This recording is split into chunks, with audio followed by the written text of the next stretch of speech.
Hamıya salam. Bu günləri çoxlarının bilmədiyi bir funksiya barəsində danışacağıq. Bu Canvas funksiyasıdır.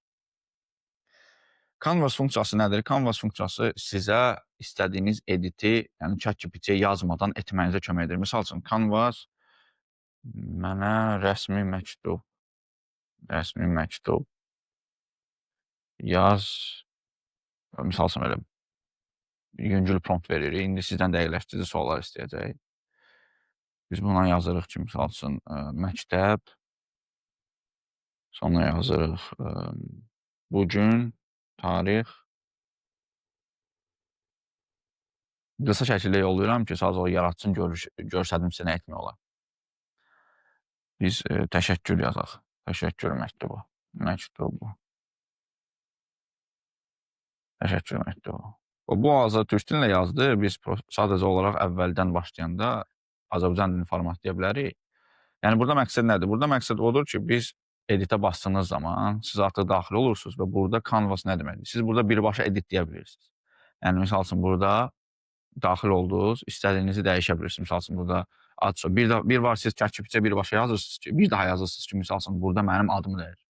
Amma burada siz birbaşa daxil olursunuz, yaza bilərsiniz, adınızı yaza bilərsiniz, nə bilim,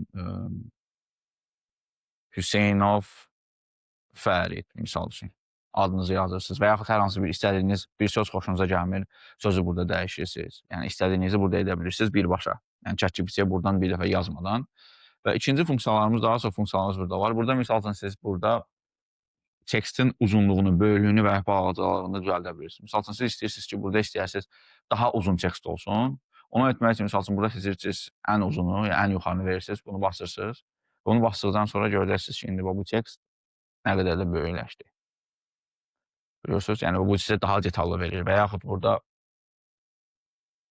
başqa detallar da eləmək olar, bu dediyim kimi sizə. Bir saniyə.